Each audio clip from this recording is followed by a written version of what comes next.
आज इस लेक्चर में हम डिस्कस करेंगे एटॉमिक स्पेक्ट्रोस्कोपी के बारे में। एटॉमिक स्पेक्ट्रोस्कोपी क्या है और इसकी जो दो बुनियादी किस्में हैं, यानी एब्जॉर्प्शन स्पेक्ट्रोस्कोपी और एमिशन स्पेक्ट्रोस्कोपी, वो हम इस लेक्चर में डिस्कस करेंगे। सबसे पहले आते हैं एटॉमिक स्पेक्ट्रोस्कोपी की तरफ। एटॉमिक स्पेक्ट्रोस्कोपी का क्या मतलब है? एटॉमिक स्पेक्ट्रोस्कोपी का मतलब है कि जब हम एटम को स्टडी करते हैं, जब हम एटम को क्या करते हैं, एटम को स्टडी करता है। किस फॉर्म में ये एटम हम स्टडी करते हैं? गैसियस फॉर्म में। जैसे हमने पहले इसमें मुख्तलिफ टेक्निक्स में डिस्कस किया था कि जिसमें हम मॉलिक्यूल को जो है ना, कंपाउंड को या मॉलिक्यूल को इसके साथ जब हम इंटरेक्शन कराते हैं इलेक्ट्रोमैग्नेटिक रेडिएशन का, तो हमने अलग अलग टेक्निक में डिस्कस किया था। लेकिन इस स्पेक्ट्रोस्कोपी में क्या, एटॉमिक में, इसमें हम गैसियस फॉर्म में जो एटम होता है, यानी एटम किस फॉर्म में होता है? गैसियस फॉर्म में, उसमें हम कन्वर्ट करते हैं और फिर उस गैसियस फॉर्म का जो एटम होता है उसका इंटरेक्शन कराते हैं किस चीज के साथ? विद इलेक्ट्रोमैग्नेटिक रेडिएशन के साथ, विद EMR। यानी जब हम गैसियस एटम जो होता है, गैसियस एटम का इंटरेक्शन कराते हैं इलेक्ट्रोमैग्नेटिक रेडिएशन का, तो सच टाइप ऑफ टेक्निक को हम क्या कहते हैं? Atomic spectroscopy. अब ये जो गैसियस स्टेट एटम जो होता है, ये मुख्तलिफ वेवलेंथ को, इन स्पेसिफिक वेवलेंथ को या स्पेसिफिक फ्रीक्वेंसी को एब्जॉर्ब करता है या एमिट करता है। तो फिर अगर एब्जॉर्ब करता है तो अलग स्पेक्ट्रम देता है, एमिशन में अलग स्पेक्ट्रम देता है, तो उससे फिर हम दो क्या करते हैं, मुख्तलिफ एलिमेंट का अंदाजा लगाता है, उसकी क्वालिटी भी स्टडी करते हैं और उसकी क्वांटिटी भी स्टडी करते हैं। तो एटॉमिक स्पेक्ट्रोस्कोपी क्या? एटॉमिक स्पेक्ट्रोस्कोपी का मतलब ये होता है कि जब हम एटम को स्टडी कर दे इन गैसियस स्टेट, और गैसियस स्टेट में क्या स्टडी करते हैं? उसका इंटरेक्शन कराते हैं विद द इलेक्ट्रोमैग्नेटिक रेडिएशन के साथ। सच टाइप ऑफ जो स्पेक्ट्रोस्कोपी होती है, वो spectroscopy is called atomic spectroscopy. अब देखो, ये जो एटॉमिक स्पेक्ट्रोस्कोपी है, इसकी बुनियादी दो किस्में है। बुनियादी इसकी दो किस्में है। एक होता है इसका एटॉमिक एमिशन स्पेक्ट्रोस्कोपी और दूसरा कहलाता है, एक क्या है? Atomic emission, atomic emission spectroscopy, और दूसरा कहलाता है atomic absorption spectroscopy, atomic absorption spectroscopy. ये दो किस्में हैं स्पेक्ट्रोस्कोपी की। अब देखो, सवाल ये उठता है कि एटॉमिक स्पेक्ट्रोस्कोपी में हम एटम को ही क्यों डिस्कस करते हैं, मतलब एटम को क्यों स्टडी करते हैं? देखो, इसलिए हम इसमें क्या करते हैं, सैंपल को सबसे पहले कन्वर्ट करते हैं गैसियस फॉर्म में। अब ऐसा क्यों करते हैं, गैसियस फॉर्म में एटम को हम स्टडी क्यों करते हैं? उसकी बुनियादी वजह ये, अगर हम मॉलिक्यूल का स्टडी करते हैं, मॉलिक्यूल, तो आप लोग जानते हैं कि मॉलिक्यूल में क्या होता है? कोवेलेंट बॉन्ड होता है, कोवेलेंट बॉन्ड्स होते हैं, यानी सिग्मा बॉन्ड होते हैं, सिग्मा बॉन्ड होते हैं।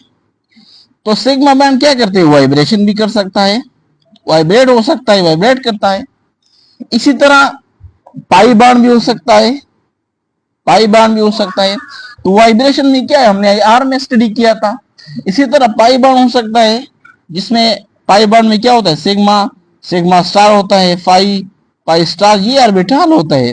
तो इसमें दूसरी एक्साइटेशन या ट्रांजिशन पॉसिबल है, जो हमने अब इस पिछले लेक्चर में NMR में, इसी तरह जो है IR में और अल्ट्रावायलेट यूवी विजिबल स्पेक्ट्रोस्कोपी में हमने डिस्कस किया था। जबकि हम क्या चाहते हैं, जस्ट एटम का स्टडी करना चाहते हैं, ना कि उसकी ट्रांजिशन दूसरी जो है, सिग्मा टू सिग्मा स्टार या पाई टू पाई स्टार या IR जो वाइब्रेशन है, वो स्टडी करना चाहते हैं। हम जस्ट एटम को स्टडी करना चाहते हैं। इसीलिए हम क्या करते हैं, सबसे पहले उस सैंपल को जो हमारे पास होता है उसको हम गैसियस फॉर्म में कन्वर्ट करते हैं। तो इसलिए क्या करते हैं, हम इसको गैसियस फॉर्म में या गैस फॉर्म में एटम को स्टडी करते हैं। एक और इंपॉर्टेंट बात और वो ये है कि इस स्पेक्ट्रोस्कोपी में हम क्या करते हैं, स्पेक्ट्रोस्कोपी में हम जो वैलेंस इलेक्ट्रॉन होते हैं, वैलेंस शेल का जो इलेक्ट्रॉन होते हैं, उनका स्टडी करते हैं। इन वैलेंस शेल के जो इलेक्ट्रॉन होते हैं उसका हम क्या करते हैं, जो लूजली इलेक्ट्रॉन होते हैं, लूजली बाउंडेड इलेक्ट्रॉन जो होते हैं, लूजली बाउंडेड इलेक्ट्रॉन, उन इलेक्ट्रॉन का एक्साइटेशन और डी एक्साइटेशन इस फिनोमेना में होता है। अब देखो यहाँ पे दो किस्म की फैमिलीज है, यानी कुछ फैमिली ऐसी होती है जिसका अगर एक दफा हम एक्साइटेशन कर ले तो दोबारा उसमें एक्साइटेशन पॉसिबल नहीं होता, क्योंकि उसकी लास्ट शेल में, वैलेंस शेल में इलेक्ट्रॉन नहीं रहते। और कुछ फैमिलीज ऐसी है जिसका अगर हम उसके वैलेंस शेल से ऐसे इलेक्ट्रॉन, एक इलेक्ट्रॉन निकाल ले तो फिर भी उसकी वैलेंस शेल में एक इलेक्ट्रॉन रहता है, तो हम उसको एक्साइट और डी एक्साइट कर सकते हैं, यानी उसका हम क्या करते हैं, atomic emission, atomic absorption spectrum को भी स्टडी कर सकते हैं। फॉर एग्जांपल अगर मैं यहाँ पे एग्जांपल लूं पहले फैमिली की, नंबर एक है अल्कली, अल्कली जो मेटल्स है, अल्कली मेटल्स जिसमें लिथियम, लिथियम अगर मैं कंसीडर लूं, लिथियम का एटॉमिक नंबर क्या होता है, 3 होता है, तो इसका इलेक्ट्रॉनिक कॉन्फ़िगरेशन क्या होगा, इसका इलेक्ट्रॉनिक कॉन्फ़िगरेशन होगा 1s2 और 2s1। अब अगर लिथियम के केस में अगर आप देखें लास्ट शेल में 2s1 में मतलब s में एक ही इलेक्ट्रॉन है, तो अगर मैं इस इलेक्ट्रॉन को एक्साइट कर लूं या रिमूव कर लूं, इससे डी एक्साइट कर लूं, तो क्या होगा, इसका मतलब ये है कि अगर मैं इसको आयनाइज कर लूं, सारी इस फैमिली की जो एक इलेक्ट्रॉन है उसको अगर मैं आयनाइज कर लूं, तो एक आयनाइजेशन के बाद अब इससे एक इलेक्ट्रॉन निकल गया, मैंने रिमूव किया, इसका आयनाइज किया, आयनाइज हो गया, तो इस वैलेंस शेल से इलेक्ट्रॉन गया। अब इसकी वैलेंस शेल में इलेक्ट्रॉन बिल्कुल जीरो है और जो इनर शेल है 1s2 वो कंप्लीटली पेल है, तो अब इससे इलेक्ट्रॉन निकालना, उसको एक्साइट करना, डी एक्साइट करना वो पॉसिबल नहीं है, मुश्किल है। इसी तरह दूसरी जो फैमिली है alkaline earth metal, alkaline earth metal, alkaline earth metal के केस में ऐसा है, अगर हम इस अल्कलाइन अर्थ मेटल से एक इलेक्ट्रॉन रिमूव भी कर ले वैलेंस शेल से, फिर भी इसकी वैलेंस शेल में इलेक्ट्रॉन रहते हैं, तो उन इलेक्ट्रॉन का हम क्या करते हैं, उस इलेक्ट्रॉन का एक्साइटेशन, डी एक्साइटेशन कर सकते हैं। फॉर एग्जांपल इसके केस में अगर मैं कंसीडर कर लूं बेरिलियम को, तो बेरिलियम का एटॉमिक नंबर क्या होता है, बेरिलियम का एटॉमिक नंबर होता है 4, तो इसका एटॉमिक जो इलेक्ट्रॉनिक कॉन्फ़िगरेशन है वो होगा 1s2 2s2 और 2p2, सॉरी 1s2 2s2 हो जाएगा 4। तो अगर मैं इससे इस 2s से एक इलेक्ट्रॉन आयनाइज भी कर लूं, तो इसके 2s में कीमती इलेक्ट्रॉन 2s1 हो जाएगा ये। अब भी इसकी वैलेंस शेल में एक इलेक्ट्रॉन रहता है, तो इसका अब हम क्या कर सकते हैं, एक्साइट कर सकते हैं, डी एक्साइट कर सकते हैं इसकी वैलेंस शेल, क्योंकि एटॉमिक स्पेक्ट्रोस्कोपी में हम क्या करते हैं, हम उन वैलेंस शेल की इलेक्ट्रॉन को, जस्ट उन वैलेंस शेल की इलेक्ट्रॉन को स्टडी करते हैं। तो दो फैमिली हो गई, एक ऐसी फैमिली है जैसे कि अल्कली मेटल है, और ये जो एटॉमिक स्पेक्ट्रोस्कोप है ये जनरली हम इन अल्कली और अल्कलाइन अर्थ मेटल के लिए यूज करते हैं।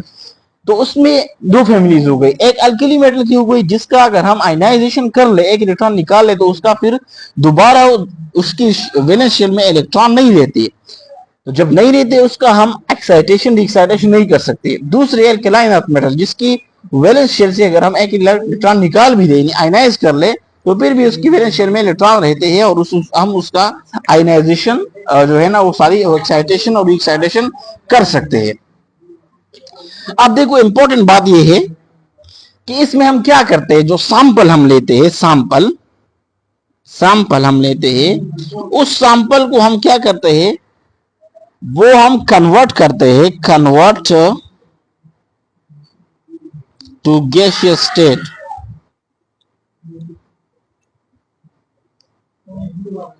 इसको हम गैसियस स्टेट में कन्वर्ट करते हैं। अब ये गैसियस स्टेट को कौन कन्वर्ट करता है, तो इसके लिए क्या जरूरी है, इसके लिए जरूरी है सोर्स। अब मूवी सोर्स हम डिस्कस करते हैं कि कौन से सोर्स है जो हम यूज करते हैं।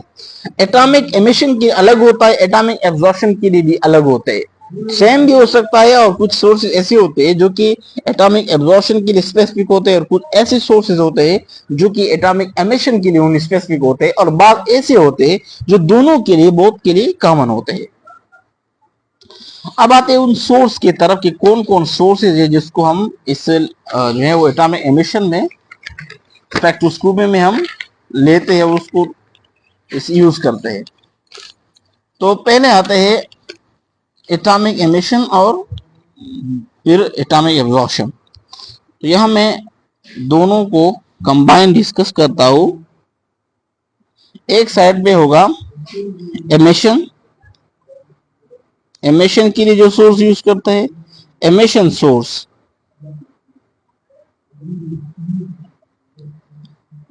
और दूसरे के लिए होगा एब्जॉर्प्शन सोर्स।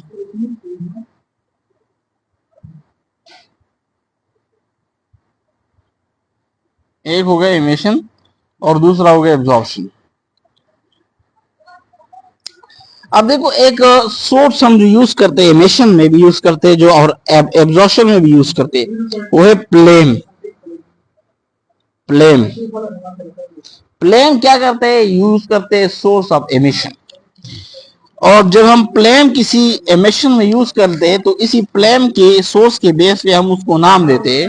फॉर एग्जांपल अगर हम फ्लेम यूज कर ले तो फिर स्पेक्ट्रोस्कोपी का नाम होगा फ्लेम। अगर हम यूज कर ले इसको एमिशन में तो इसका नाम होगा flame emission, flame atomic, flame atomic emission spectroscopy. और अगर हम फ्लेम को यहां यूज कर ले एब्जॉर्प्शन में तो इसका फिर नाम इसी सोर्स के बुनियाद पे पड़ेगा और वो होगा फ्लेम एटॉमिक एब्जॉर्प्शन स्पेक्ट्रोस्कोपी। ये दोनों के लिए क्या है, कॉमन नेम है, मतलब कॉमन सोर्स है, दोनों के यूज करते हैं।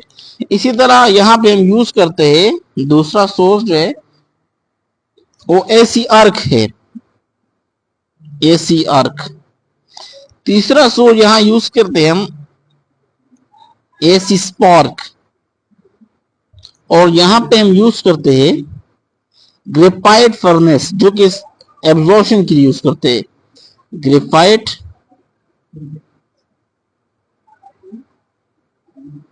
Graphite furnace.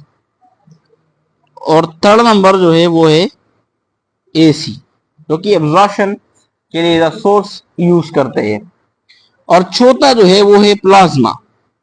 कुछ सोर्सेज अभी मैंने बताया आप लोगों को, कुछ सोर्स ऐसे होते हैं जो कि स्पेसिफिक होते हैं एमिशन के लिए, कुछ सोर्सेज ऐसे होते हैं जो कि स्पेसिफिक होते हैं एब्जॉर्प्शन के लिए। अब प्लाज्मा क्या है, ये स्पेसिफिकली रिस्ट्रिक्टेड है, हम यूज करते हैं just only for the emission spectroscopy. और उसकी वजह क्या है, उसकी वजह ये है कि प्लाज्मा जो है ऐसा सोर्स है, इसका टेम्परेचर इतना हाई होता है कि जब हम इसको यूज करते हैं तो बहुत कम एटम्स जो होते हैं, बहुत कम एटम इलेक्ट्रॉन, ग्राउंड स्टेट में बहुत कम इलेक्ट्रॉन रह जाते हैं, सारे के सारे इलेक्ट्रॉन होते हैं वो मुकम्मल तौर पे वो एक्साइटेड स्टेट में चले जाते हैं। क्योंकि एक्साइटेड स्टेट में और उसकी एटमाइजेशन में, इन एटम में कन्वर्जन के लिए और एक्साइटेशन के दरमियान जो गैप होता है एनर्जी का वो बहुत लो होता है, तो इसीलिए सारे के सारे इलेक्ट्रॉन क्या करते हैं, एक्साइटेशन स्टेट में चले जाते हैं। तो फिर इस तरह सोर्स जो होते हैं वो हम जस्ट यूज करते हैं just only for the emission spectroscopy, और उसको हम एब्जॉर्प्शन स्पेक्ट्रोस्कोपी के लिए इस्तेमाल नहीं करती। तो कुछ सोर्सेज ऐसी होती है जो कि हम स्पेसिफिकली यूज करते हैं फॉर द एमिशन स्पेक्ट्रोस्कोपी, और कुछ सोर्सेज ऐसे होते हैं जो स्पेसिफिक होते हैं फॉर द एब्जॉर्प्शन स्पेक्ट्रोस्कोपी। तो प्लाज्मा जो है जस्ट हम यूज करते हैं उसको हम एमिशन स्पेक्ट्रोस्कोपी के लिए, क्योंकि उसका टेम्परेचर इतना हाई होता है कि कोई भी एटम वो ग्राउंड स्टेट में नहीं था, सारे के सारे जितने भी इलेक्ट्रॉन होता है वो सारे के सारे एक्साइटेड स्टेट में चले जाते हैं। तो ये हो गए सोर्स जिसके जरिए हम क्या करते हैं, हम सैंपल को गैसियस फॉर्म में या गैसियस स्टेट में उनको कन्वर्ट करते हैं। अब दो स्पेक्ट्रोस्कोपी है टाइप से, एक है एमिशन स्पेक्ट्रोस्कोपी और दूसरा है एब्जॉर्प्शन स्पेक्ट्रोस्कोपी। इस लेक्चर में आज हम कोशिश करते हैं थोड़ा सा पढ़ ले एटॉमिक एमिशन स्पेक्ट्रोस्कोपी को। तो पहला टाइप डिस्कस करते हैं वो है atomic emission. Atomic emission spectroscopy, atomic emission spectroscopy अभी हमने डिस्कस किया था कि एटॉमिक एमिशन स्पेक्ट्रोस्कोपी का मतलब है कि जब हम गैसियस स्टेट एटम में क्या कर ले, उसको उसके इलेक्ट्रॉन को हम एक्साइट कर ले। यानी सबसे पहले हम क्या करेंगे, सैंपल को गैसियस फॉर्म में कन्वर्ट करेंगे। अगर सैंपल हमारा गैसियस फॉर्म में कन्वर्ट हो गया तो अब हम क्या करेंगे, उसके जो इलेक्ट्रॉन होते हैं उसको एक्साइट करेंगे। एक्साइड स्टेट में चली जाती है और दोबारा जब ये डी एक्साइड हो जाता है तो जो वेवलेंथ जो फ्रीक्वेंसी है, जो वेव नंबर उसने एब्जॉर्ब किया था, उसको क्या करते हैं, डी एक्साइड करते हैं, उसका स्पेक्ट्रम बनता है और स्पेक्ट्रम से हम क्या करते हैं, उन एलिमेंट्स को मतलब डिटरमाइन करते हैं। तो क्या होता है ये एटॉमिक स्पेक्ट्रोस्कोपी, इसमें हम क्या स्टडी करते हैं, इसमें हम स्टडी करते हैं number first, study excited state atom, excited state atom, यानी जो एटम हम क्या करते हैं, एक्साइट करते हैं, उनको हम स्टडी करते हैं। दूसरी इंपॉर्टेंट बात वो ये है कि ये बहुत क्वालिटेटिव है, बहुत क्वालिटेटिव, क्वालिटेटिव एंड क्वांटिटेटिव। मतलब ये कि हम इससे क्या करते हैं, एक तो नेचर फाइंड करते हैं कौन सा एलिमेंट है, दूसरा उसकी क्वांटिटी भी, कंसंट्रेशन भी फाइंड करते हैं कि इसका कंसंट्रेशन कितना है। तो ये बहुत के लिए यूज होता है, क्वालिटेटिव के लिए भी, क्वांटिटेटिव के लिए। दूसरा जो टेक्निक है एब्जॉर्प्शन, उसमें हम ग्राउंड स्टेट एटम स्टडी करते हैं और साथ साथ वो क्या है, वो जस्ट क्वांटिटेटिव है, क्वालिटेटिव नहीं है। तीसरी बात और वो ये है कि इसमें नंबर ऑफ जो स्पेक्ट्रल लाइंस होते हैं, नंबर ऑफ स्पेक्ट्रल लाइन,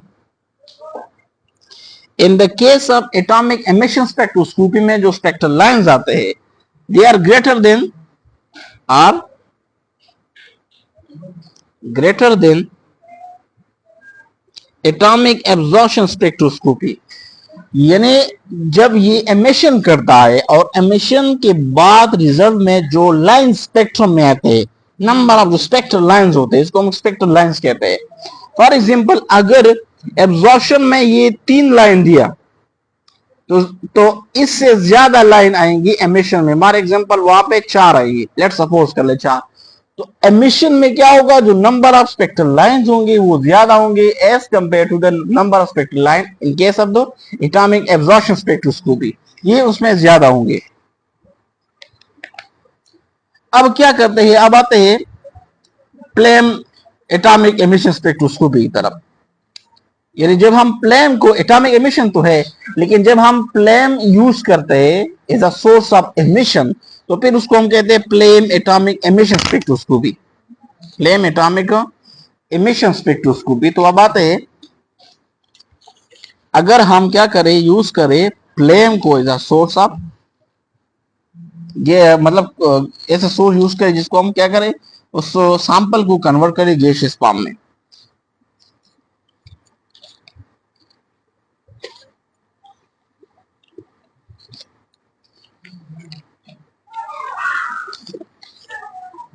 तो हमारे पास टॉपिक है प्लेन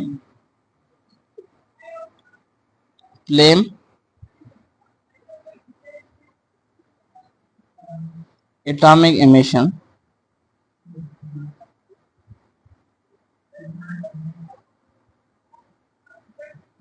स्पेक्ट्रोस्कोपी।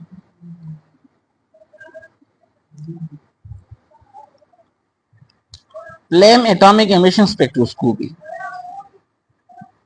जब हम प्लेन को यूज करें as a source of, source के तौर पे हम जब प्लेन को यूज करें तो फिर एमिशन स्पेक्ट्रोस्कोपी हम कहते हैं प्लेन एटॉमिक एमिशन स्पेक्ट्रोस्कोपी।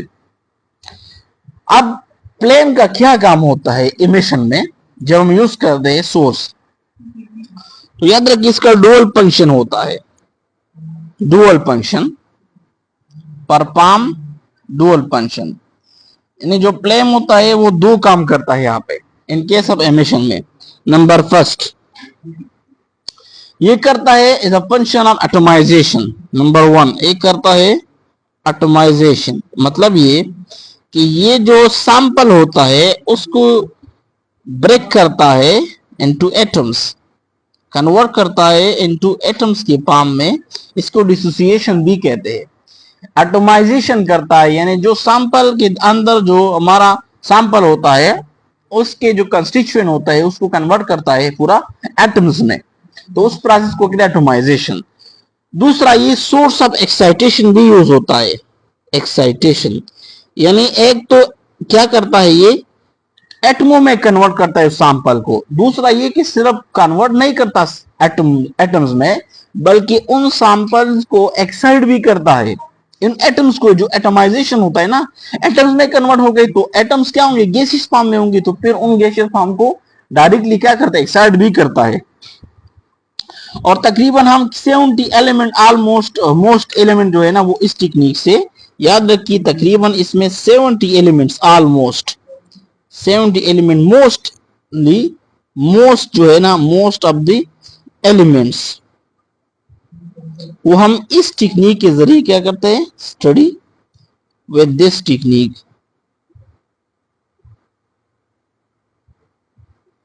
इस टेक्निक से हम तकरीबन 70 एलिमेंट्स को स्टडी करते हैं, उनको हम स्टडी करते हैं। तो अब देखो यहां चूंकि हम एमिशन में एटमाइजेशन भी करता है, डुअल फंक्शन करता है ये प्लेम, और इसी तरह जो है एक्साइटेशन भी करता है, तो इसलिए जो इस केस में टेम्परेचर होता है द प्लेम वो थोड़ा सा ज्यादा होता है, क्योंकि यहाँ पे देखो, यहाँ पे जो सोर्स होता है वो एक्साइटेशन भी करता है और एटमाइजेशन भी करता है।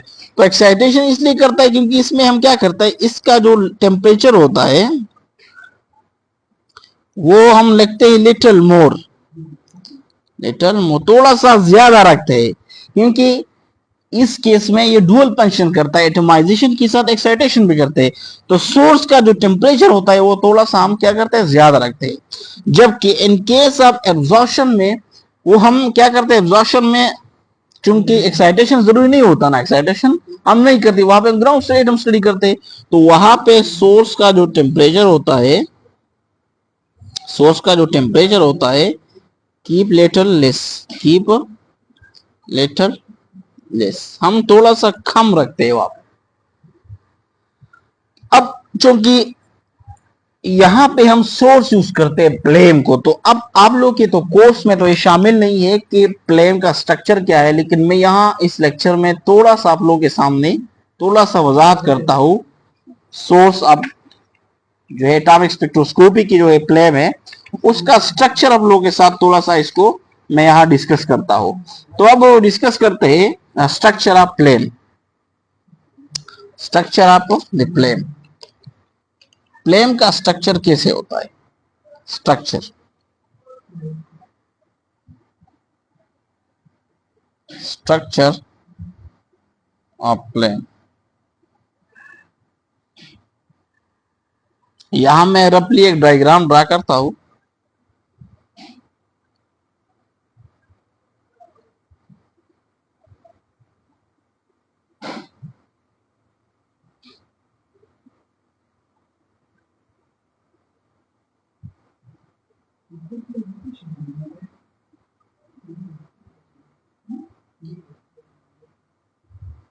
ये ऐसा कुछ स्ट्रक्चर होता है प्लेन का। इसमें मुख्तलिफ रीजन होते हैं, एक रीजन ये है ए, दूसरा रीजन है बी, तीसरा रीजन ये है सी, और चौथा रीजन है डी। ये ए रीजन कहलाता है gas emerging area, A region कहलाता है gas emerging area. B region कहलाता है pre heated area, pre heated area.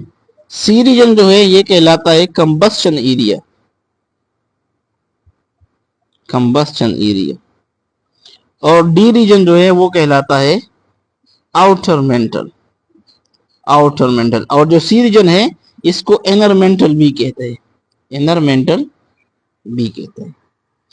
ये है जस्ट स्ट्रक्चर, इसका आप कंपोजिशन स्टडी नहीं करते, फिर लेक्चर लेंथी हो जाएगा, आप लोग के कोर्स में भी नहीं है। ये स्ट्रक्चर है किसका, फ्लेम का।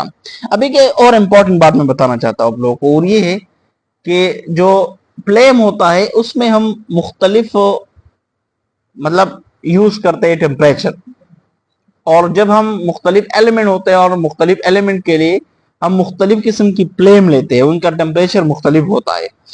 फॉर एग्जाम्पल अगर मैं स्टडी करना चाहता हूं टाइटेनियम को, टाइटेनियम को, तो टाइटेनियम क्या करता है कि इस फ्लेम के अंदर जो फ्लेम का जो कंपोजिशन है उसमें कार्बन मोनोऑक्साइड भी होता है, नाइट्रोजन ऑक्साइड भी होता है, ऑक्सीजन भी होता है, हाइड्रोजन भी होता है, ये सारी चीजें शामिल होती है।